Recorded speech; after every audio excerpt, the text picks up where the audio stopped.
अऊज़ु बिल्लाहि मिनश शैतानिर रजीम। बिस्मिल्लाहिर रहमानिर रहीम। वल्लाती यअतीनल फ़ाहिशता मिन निसाइकुम फस्तशहिदू अलैहिन्ना अर्बअतम मिनकुम फ़इन शहिदू फ़अमसिकूहुन्ना फ़िल बुयूति हत्ता यतवफ़्फ़ाहुन्नल मौत औ यजअलल्लाहु लहुन्ना सबीला। वल्लज़ानि यअतियानिहा मिनकुम फ़आज़ूहुमा फ़इन ताबा व अस्लहा फ़अरिज़ू अन्हुमा इन्नल्लाहा कान तव्वाबर रहीमा। सदक़ल्लाहुल अज़ीम।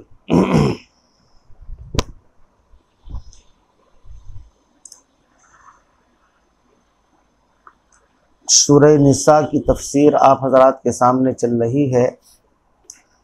इससे पहली 4 आयात में, इससे पहले रुकू में अल्लाह रब्बुल इज़्ज़त ने मीरास में, तरके में उन लोगों के हिस्से बयान फरमाए जिनको अस्हाबुल फ़राइज़ ज़विल फ़ुरूज़ कहा जाता है,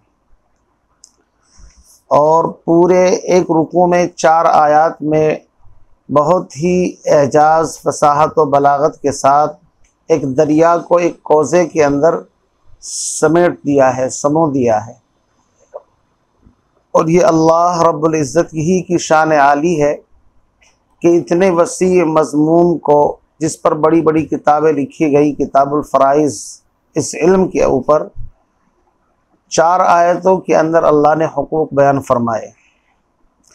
सबसे पहले फरमाया लिज़्ज़करि मिस्लु हज़्ज़िल उन्सयैन, के एक लड़की का हिस्सा 2 लड़कों के बराबर है। यानी कि लड़कियों के हिस्से की कुरान पाक ने आवाज़ उठाई और सबसे पहले लड़कियों के हिस्से को बयान फरमाया। और कुरान पाक में यहाँ 3 शक्लें लड़कियों के हिस्से की बयान फरमाई कि अगर सिर्फ लड़की ही लड़की हो, लड़का कोई ना हो मरने वाले का, तो लड़की को निस्फ मीरास मिलेगी, आधी मीरास 50%। और अगर लड़की 2 या 2 से ज़्यादा हो और कोई लड़का ना हो, तो इस शक्ल के अंदर उनको 2 सुलुस यानी 66% मिलेगा। यानी मीरास 3 हिस्से किए जाएंगे, 2 हिस्से लड़कियों को बराबर बराबर दे देंगे, चाहे लड़कियां कितनी भी हों, 2 या 2 से ज़्यादा। और तीसरी शक्ल ये है कि अगर लड़के और लड़कियां दोनों तरह की औलाद मौजूद हैं, तो फिर इस शक्ल के अंदर ये लड़की अस्बाह बगैर ही बन जाएगी। और इस शक्ल के अंदर उसूल ज़ाब्ता यही होगा जिसको पहली आयत में लिज़्ज़करि मिस्लु हज़्ज़िल उन्सयैन, के लड़के को दोहरा हिस्सा मिलेगा और लड़की को अकेला हिस्सा मिलेगा। ये तो हुई औलाद के बारे में। फिर आगे माँ बाप की मीरास बयान फरमाई कि वालिदैन को कितना हिस्सा मिलेगा। फरमाया वली अबवैहि लिकुल्लि वाहिदिन मिनहुमा सुदुस, अगर मरने वाले की औलाद मौजूद है, चाहे बेटा हो चाहे बेटी हो या दोनों किस्म की औलाद मौजूद हो, तो इस शक्ल में माँ बाप के लिए, मरने वाले के जो माँ बाप हैं उसके लिए 6ठा हिस्सा मुतय्यन है। लेकिन अगर कोई मर जाए और औलाद ना हो, तो फिर माँ बाप के लिए हिस्सों में अलग अलग है। फरमाया कि फ़इन लम यकुल लहू वलदुन व वरिसहु अबवाहु, ये मैं खुलासा बयान कर रहा हूँ कि अगर मरने वाला मरा, औलाद कोई नहीं छोड़ी, सिर्फ वालिदैन हैं, माँ और बाप हैं, तो माँ के लिए 1/3 हिस्सा है। यानी मीरास को 3 हिस्सों में तकसीम करेंगे, उसका 1/3 हिस्सा जो है यानी 33%, 33 पॉइंट ये माँ के लिए है और बाकी 66% ये बाप के लिए है।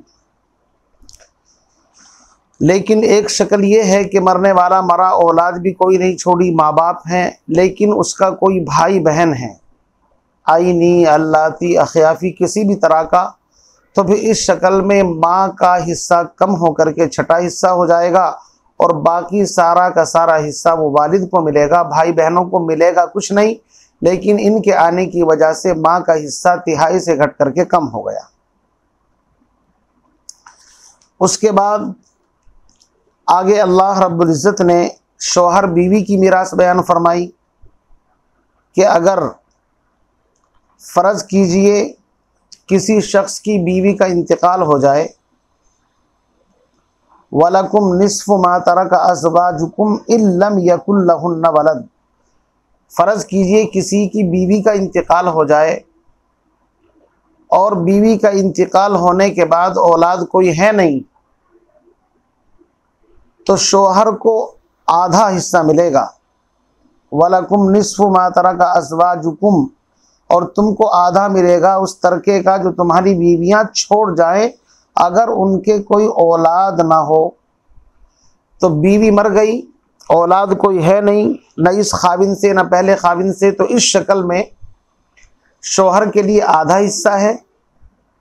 और अगर औलाद हो तो फिर आधे से घट करके 25% जिसको रुबू कहते हैं वो मिलेगा। अब इसका उल्टा कर लीजिए कि अगर शौहर का इंतकाल हो जाए और औलाद ना हो तो बीवी को रुबू यानी 25वां हिस्सा मिलेगा, 25%। और अगर मरने वाला मर जाए और उसके लिए कोई औलाद भी हो तो फिर इस शक्ल में औरत का 8वां हिस्सा मुतय्यन है। ये कर्ज़ों को अदा करने के बाद और वसीयत को अदा करने के बाद, उसके बाद फिर कलाले की मीरास का तज़किरा फरमाया।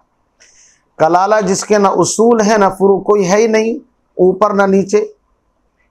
अलबत्ता उस कलाले की कोई एक बहन या भाई, ये अखियाफी भाई बहन यानी माँ शरीक मौजूद हो, तो फरमाते हैं इस शक्ल में वालिदैन के लिए फलिकुल्लि वाहिदिन मिनहुमा सुदुस। हाँ, तो इस शक्ल में उस कलाले के भाई या बहन के लिए, जो एक भाई है या एक बहन है, छठा हिस्सा है।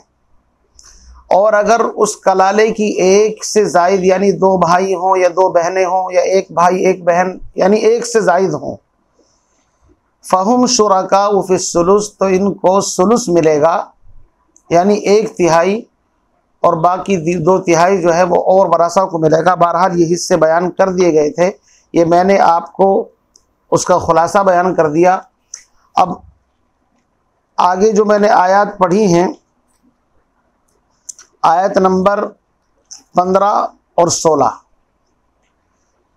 मैंने बताया था, आपको याद हो, इस सूरत का जो मजमून है वो इस्लाह मुआशरा से मुताल्लिक है। कुरान पाक जब नाजिल हो रहा था, आप उस ज़माने को अपनी आँखों के सामने रखिए कि 23 साल के अरसे के अंदर कुरान पाक ने, मोहम्मद अरबी सल्लल्लाहु अलैहि वसल्लम ने आसमानी हिदायत, आसमानी तालीमात की रोशनी में उन लोगों की काया पलटी और उनको उस मकाम पर पहुँचाया कि खुद न थे जो राह पर औरों के हादी बन गए। क्या नज़र थी जिसने मुर्दों को मसीहा कर दिया। तो उस ज़माने में जिस तरह औरतों का हक मारते थे, यतीमों का हक मारते थे, इसी तरीके से जिनसी बेराह रवी भी आम थी। ना हलाल का पता ना हराम का पता, लोग अपनी माओ से, सौतीली माओ से निकाह कर लेते थे और लोग जायज़ नाजायज़ की कोई परवाह नहीं करते थे। इसीलिए उस ज़माने का नाम ज़माना-ए जाहिलियत, यानी सारी जहालतें इकट्ठी की जाएं तब बनता है ज़माना-ए जाहिलियत। तो पहली आयत में कुरान पाक ने माल से मुताल्लिक जो शोबा है उससे मुताल्लिक हिदायत, अहकामात दिए कि देखो किसी का हक नहीं मारना है, बच्चे हों, मर्द हों, ख़वातीन हों। चूँकि माल का बिगाड़ जो है ये माशरे के बिगाड़ का एक अहम सबब होता है। अगर माल ना आए, कादल फ़क्र अन यकून फ़करा, तो इंसान कुफ्र की तरफ और बड़े बड़े गुनाह की तरफ माइल हो जाता है। और अगर ये माल आ जाए लेकिन इसका सही इस्तेमाल न किया जाए, जैसे बेवा औरतें माल आ गया, तो अब हो सकता है इस माल का गलत इस्तेमाल करके आगे जिनसी बेराह रवी के अंदर न पड़ जाएं। तो इसलिए कुरान पाक ने माल के बिगाड़ के ऊपर जहाँ फोकस किया और लोगों को तंबीह की, तो उससे आगे चल करके जब इंसान के पास माल आ जाता है और पेट भर जाता है, तो आप जानते हैं कि फिर उसको शरारतें सूझती हैं। तो अब जिनसी बेराह रवी का इलाज कुरान ने यहाँ से बयान करना शुरू किया, और ये पहला ट्रीटमेंट है। यानी अभी मदीना मुनव्वरा के अंदर इस्लाम का फाउंडेशन रखा जा रहा है, इस्लाम की तामीर, इस्लाम की इमारत खड़ी की जा रही है। अभी अहकाम आहिस्ता आहिस्ता लोगों को लाइन पर लाने के लिए तदरीजन हल्के अहकाम, फिर उसके बाद में जो आखिरी अहकाम है वो सूरे नूर के अंदर आपके सामने इंशाअल्लाह आएंगे। ये गोया के पहला ट्रीटमेंट है। फरमाया वल्लाती यातीनल फाहिशत मिन निसाइकुम, और जो औरतें बेहयाई का काम करे तुम्हारी बीवियों में से। बेहयाई का मतलब वही जिना का इर्तिकाब कर बैठे। फस्तशहिदू अलैहिन्ना अर्बाअतम मिनकुम, तो तुम लोग उन पर 4 आदमी अपनों में से गवाह कर लो। यानी 4 मर्द चाहिए, औरतें नहीं, और गवाह भी आईनी चश्मदीद, कि जिस तरह सुरमेदानी के अंदर सलाई होती है इस तरह अपनी आंखों से देखें। मामला चूँकि नाजुक है, इफ़्फ़त, पाकदामनी, तहारत और तक़द्दुस का, इज़्ज़त नफ्स का मसला है, इसीलिए आप अंदाज़ा लगाइए आज तो इज़्ज़तों से खिलवाड़ करना बड़ा आसान है। अल्लाह के नबी ने फरमाया काबे को 100 मरतबा मुनहदिम कर दिया जाए, कोई फ़र्क नहीं पड़ता, ईंट और पत्थरों का है, बनाया जा सकता है, लेकिन किसी मुसलमान की इज़्ज़त नफ्स को मजरूह करना ये काबे को ढा देने से भी ज़्यादा सख्त है। तो इसलिए ज़बान की हिफाजत की, किसी के बारे में, किसी के करैक्टर के बारे में बहुत सोच समझ करके बोलें, इसलिए कि औरत का तो जौहर इफ़्फ़त पाकदामनी है, इसीलिए उसको पर्दे का हुक्म दिया गया, और इसीलिए उसके लिए बड़ी बड़ी मतलब अहकामात, अहम हिदायतें दी गई कि तुम्हारी आवाज़ भी पर्दा है, तुम्हारा मतलब जिस्म भी पर्दा है, और तुम्हारी आवाज़ से भी कोई गैर मर्द लुत्फ़ अंदोज़ ना हो। ये सब इसीलिए है ताकि औरत की इज्जत सलामत रहे। तो इस जौहर की हिफाजत के लिए शरीयत ने ठोस कदम उठाया। 4 गवाह चाहिए, और महज शक और शुबे से किसी के ऊपर नहीं, किसी ने कान भर दिए तुम्हारे। आजकल तो तलाक ज़्यादातर इसी वजह से हो रही है, महज शक और शुबा, ये कौन था, क्यों फ़ोन आ गया, किससे बात की, ये वो। शक और शुबे की गुंजाइश नहीं है। हदीस पाक के अंदर फरमाया अल हुदूद तुनज़िरु मिनश शुबहात, कि शुबहात भी अगर शुबह पैदा हो जाए तो उससे हुदूद ख़त्म हो जाती हैं। इतना अहम मसला है। बहरहाल फरमाया फस्तशहिदू अलैहिन्ना अर्बाअतम मिनकुम, तुम अपने में से, यानी मुसलमान हो, आकिल हो, बालिग हो, समझदार हो, आईनी गवाह हो। फ़इन शहिदू, पस अगर वो आकर के गवाही दे दे, फ़अमसिकूहुन्ना फ़िल बुयूत, तो उनको अपने घरों में रोक लो, यानी उनको घरों में कैद कर लो, नज़रबंद एक तरीके से उनको रखो। क्यों, बाहर जाएंगी तो फिर हो सकता है कुछ ना कुछ गुल खिलाएं या अपने पुराने आशनाओं से ताल्लुक़ कायम कर लें। ये कुरान की वो पाकीज़ा तालीमात है कि अगर किसी के बारे में आप एक मरतबा ये अंदाज़ा लगा लें कि इसका कैरेक्टर सही नहीं है, तो आप उसको इस तरीके से अगर ढील देंगे तो उसका नुकसान होगा। कुरान ने फर्स्ट ट्रीटमेंट बताया, फ़अमसिकूहुन्ना फ़िल बुयूत, उनको अपने घरों के अंदर कहो कि बस आप यहीं पर रहें, बाहर नहीं आपको जाना है। कब तक, हत्ता यतवफ़्फ़ाहुन्नल मौत, या तो मौत आ जाए, इसी हालत में दुनिया से चली जाए, औ यजअलल्लाहु लहुन्ना सबीला, या अल्लाह उनके लिए कोई रास्ता निकाल दे। चुनांचे अल्लाह के नबी अलैहिस्सलाम ने फरमाया कि अल्लाह ने जिस रास्ते का इशारा किया वो रास्ता निकल गया सूरह नूर के अंदर, कि शादीशुदा मर्द औरत अगर जिना का इर्तिकाब कर बैठे और 4 गवाह मौजूद हों तो उनको रजम, संसार किया जाएगा, और अगर गैर शादीशुदा जिना का इर्तिकाब कर बैठे तो उनको 100 कोड़े लगाए जाएंगे। और 4 गवाह इसलिए हैं, 3 भी नहीं चलेंगे। अगर गवाह मुकर जाए या गवाही को साबित न कर सके तो मामला इतना नाजुक है, हद्दे क़ज़फ़ 80 कोड़े फिर इनको लगाए जाएंगे जिन्होंने झूठी तोहमत लगाई है। बाज़ उलमा फरमाते हैं चूँकि ज़िना के अंदर भी 2 आदमी होते हैं, इसलिए एक की तरफ से 2 गवाह और एक की तरफ से 2 गवाह, यानी दोनों की तरफ से 4 गवाह। बहरहाल आगे फरमाते हैं वल्लज़ानी अतियानिहा मिनकुम, और जो 2 मर्द मुर्तकिब हों तुम में से, वल्लज़ानी अतियानिहा मिनकुम फ़आज़ूहुमा, तो उनको अज़ियत दो, तकलीफ़ दो, ज़बान से उनको डांटो, झिड़को, उनको समझाओ कि तुमने ये क्या किया। फ़इन ताबा, पस अगर वो तौबा कर लें, ताबा यतूब, तौबन के माना आते हैं लौटना, यानी गुनाह करके इंसान अल्लाह की नज़रों से गिर जाता है, जिस मकाम पर वो होता है उस मकाम से हट जाता है। तौबा का मतलब यह है कि लौट करके उसी मकाम पर आ जाए जिस मकाम पर पहले बंदा अपने अल्लाह के साथ ताल्लुकात के अंदर था।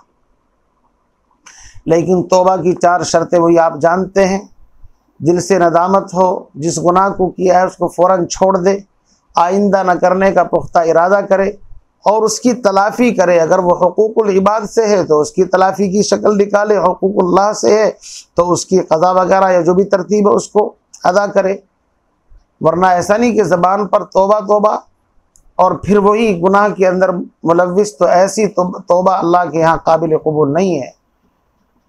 न चित कर सके नफ्स के पहलवां को, तो यूं हाथ पाँव भी ढीले न डाले। अरे इससे कुश्ती तो है उम्र भर की, कभी ये दबा ले कभी तू दबा ले। जो नाकाम होता रहे उम्र भर भी, बहरहाल कोशिश तो आशिक न छोड़े। ये रिश्ता मोहब्बत के कायम ही रखे, जो 100 बार टूटे तो 100 बार जोड़े। जी बरजुबा तस्बीह व दर्दिल गाँव खर, ई चुनी तस्बीह के दारद असर। तो ज़बान से अल्लाह अल्लाह और दिल के अंदर वही परागंदा ख्यालात, तो ऐसी नहीं बल्कि अल्लाह से सच्ची तौबा करे। तो अगली जो आयत है वल्लज़ानी अतियानिहा मिनकुम, बाद मुफस्सिरीन फरमाते हैं इससे मुराद है इस्तिलज़ाज़ बिल मिस्र, यानी मर्दों का कौम लूत वाला अमल, जिसके बारे में कुरान पाक के अंदर बड़ी सख्त मजम्मत आई है। अहादीस के अंदर अल्लाह के नबी अलैहिस्सलातु वस्सलाम ने फरमाया जो शख्स कौम लूत का अमल करे वो अल्लाह की नज़र में मलऊन है। हज़रत खालिद बिन वलीद रज़ी अल्लाह ताला अन्हु ने एक मरतबा हज़रत अबू बकर सिद्दीक़ रज़ी अल्लाह ताला अन्हु के पास ख़त लिखा कि हज़रत यहाँ अरब के एक इलाके में एक शख्स है जिससे कौम लूत का अमल किया जाता है, इसकी क्या सज़ा है इस्लाम के अंदर। तो हज़रत अबू बकर सिद्दीक़ रज़ी अल्लाह ताला अन्हु ने कहा कि भाई उसकी सज़ा ये है कि कौम लूत पर अल्लाह ने अज़ाब का कोड़ा ऊपर से उसको ज़मीन पर गिरा करके पटक दिया। फ़जअलना आलियहा साफ़िलहा, ज़मीन के आला हिस्से को असफल तरीन बना दिया। फरमाया कि उसको आग के अंदर जला दिया जाए। हज़रत अली रज़ी अल्लाह ताला अन्हु से भी इसी तरह मरवी है, मनक़ूल है, और भी अकाबिर सहाबा की यही राय थी कि उसको आग में जला दिया जाए या उसके ऊपर दीवार गिरा दी जाए या उसको किसी ऊंची जगह से नीचे गिरा दिया जाए। और अगर कोई किसी जानवर के साथ इस तरह का अमल करे तो उस जानवर को ज़बह करके दफन कर दिया जाए। तो शरीयत इतनी मुहतात, इतनी पाकीज़ा, इतनी अहम तालीम है शरीयत मुक़द्दसा के अंदर, मुतहरा के अंदर। फरमाया वल्लज़ानी अतियानिहा मिनकुम फ़आज़ूहुमा। बाद मुफस्सिरीन फरमाते हैं कि आयत में तक़दीम व ताख़ीर है। पहला हुक्म ये था कि उनको अज़ियत दो, ज़बान से डांटो, तकलीफ़ पहुँचाओ, यानी काजी की सवाब दीद पर छोड़ दिया। कोई सज़ा मुतय्यन नहीं फरमाई, वो 10 कोड़े मारे या 10 डंडे लगाए, जो भी कुछ। और पहली आयत में फिर दूसरा हुक्म है कि उनको बाकायदा घरों के अंदर नज़रबंद कर दिया जाए। और सूरह नूर की जब आयत नाजिल हुई अज़्ज़ानियतु वज़्ज़ानी फ़जलिदू कुल्ला वाहिदिन मिनहुमा मिअता जल्दा, 100 कोड़े का हुक्म या रजम का हुक्म, तो उससे ये आयत मनसूख हो गई। लेकिन अगर मनसूख ना भी माने तो इस एतबार से आप अंदाज़ा लगाइए कि आजकल के माशरे के एतबार से अगर कोई अपने घर के माहौल के अंदर इस तरह की फ़िज़ा देखे और किसी का जहन इस तरह का देखे, तो उन बच्चों के साथ यही मामला किया जाए। उनको आज़ूहुमा, उनको ज़बान से डांटने का भी हक़ है, अदबन तादीब का भी हक़ है, और उनको घरों के अंदर नज़रबंद कर दिया जाए कि आप आज के बाद आपका बाजार जाना बंद, आपका रिश्तेदारियों के अंदर जाना बंद, आपका बाहर निकलना बंद, तो आज के दौर के अंदर भी ये चीज़ें मुफीद और कारआमद हो सकती हैं। चूँकि कुरान पाक की बातें तो अल्लाह की बातें हैं और अल्लाह रब्बुल इज़्ज़त ने इंसानों को पैदा किया, इसलिए पैदा करने वाला अपनी पैदा की हुई चीज़ की कमज़ोरी को, खूबी को अच्छे तरीके से जानता है। तो बहरहाल फरमाया वल्लज़ानी यअतियानिहा मिनकुम, कि तुम में से जो दो मर्द कौम लूत के अमल के अंदर मुलव्विस हों, मुब्तला हों, फ़आज़ूहुमा, तो उनको अज़ियत तकलीफ़ पहुँचाई जाए। फ़इन ताबा, बस अगर वो तौबा कर ले, यानी ये नहीं कि तौबा से गुनाह माफ़ हो जाएगा लेकिन सज़ा माफ़ नहीं होगी तौबा से, चूँकि आज़ूहुमा के बाद है फ़इन ताबा, तो इससे गलत इस्तिदलाल कोई निकाले कि जनाब तौबा कर ली तो बस मामला हल हो गया। और ये भी याद रखिए, इस्लामी सज़ाएँ जितनी भी हैं वो उस मुल्क में नाफिज की जा सकती हैं जहाँ इस्लामी कानून हो, इस्लामी ला नाफिज हो और बाकायदा शरई अदालतें हों और उनकी इजाज़त हो। हम जिस मुल्क में रहते हैं, हमारा ये मुल्क हिंदुस्तान, इसका एक खूबसूरत आईन है, खूबसूरत कानून है, तो यहाँ इन मसाइल के अंदर हम अपनी तरफ से आज़ाद नहीं है कि हम किसी के ऊपर सज़ा का तसल्लुत और सज़ा नाफिज कर सके। ये भी याद रखने की बात है, इसलिए कि सज़ाओं को नाफिज करना ये हुकूमतों की जिम्मेदारी होती है आईन की, कानून की रोशनी में, और हमारे मुल्क का जो कानून है उसकी रोशनी में जो सज़ा है वो मिलती ही आप देखते हैं। तो इस एतबार से फरमाया फ़इन ताबा, बस अगर वो दोनों तौबा कर लें, व अस्लहा, और अपने हालात की इस्लाह कर लें, फ़अरिज़ू अन्हुमा, तो अब उन्हें तंग मत करो, उनसे एराज़ करो, छोड़ दो उनका पीछा। ये नहीं कि उनको नदामत, उनको शर्म दिला रहे हो, उनको गैरत दिला रहे हो, नहीं भाई, मामला हो गया।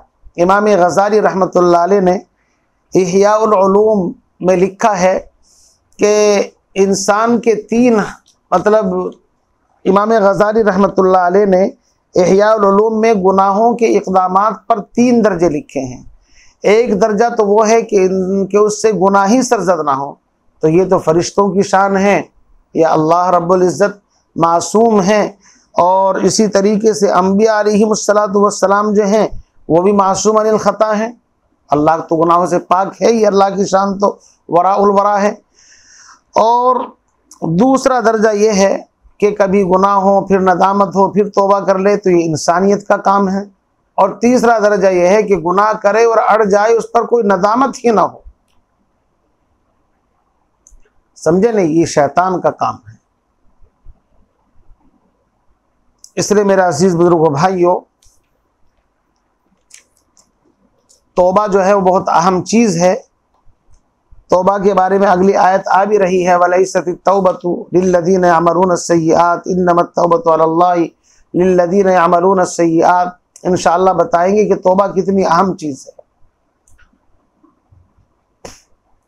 अल्लाह के नबी अलैहिस्सलातु वस्सलाम ने बनी इसराइल के एक शख्स का वाक़या सुनाया जिसने 99 मर्डर किए, कत्ल किए, लेकिन दिल के अंदर तौबा की एक ख्वाहिश थी।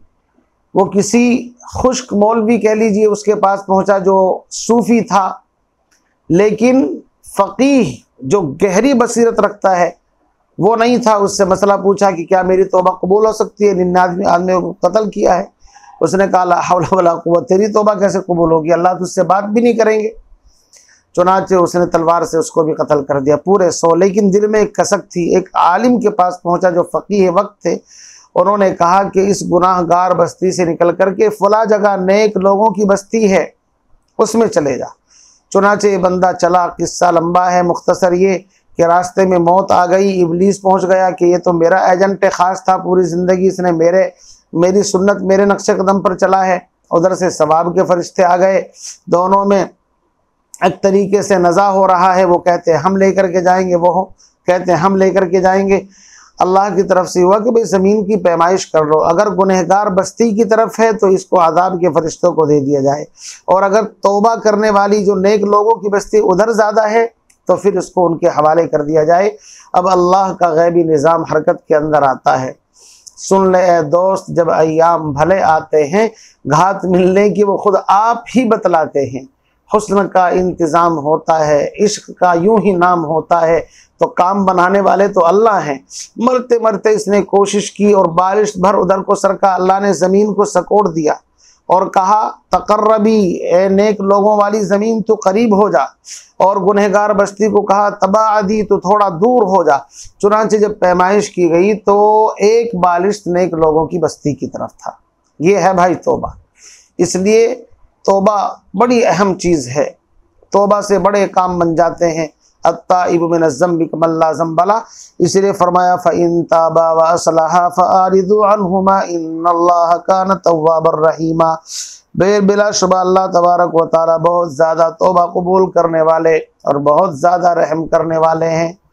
तो बहरहाल इन आयात में जो हुक्म है वो चाहे ज़िना से मुताल्लिक़ हो, चाहे कौम लूत का जो अमल है खबीस अमल चाहे उससे मुताल्लिक़ हो, यानी मर्द का मर्द से इस्तिलज़ाज़ बिन मिस्र जिसको कहते हैं लज्जत हासिल करना, और दुबुर का जो मकाम है उससे लुत्फ़ अंदोज़ होना, ये चाहे इंसान की अपनी बीवी ही क्यों ना हो और चाहे मर्द का मर्द से हो, किसी हाल में भी क़तअन जायज़ नहीं है।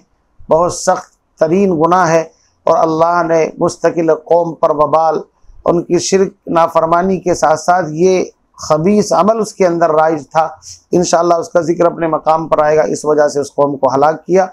अल्लाह ताला इस गैर फितरी अमल से उम्मत मुस्लिमा की हिफाजत फरमाए और हम तमाम को सही अमन आफियत सहूलत के साथ अपने मुल्क के आइन को सामने रख करके उसकी रोशनी में और उन अहकामात पर अमल पैरा करते हुए अल्लाह ताला ज़िंदगी गुजारने की तौफीक नसीब फरमाए। व आखिर दावाना अनिल हम्दुलिल्लाहि रब्बिल आलमीन।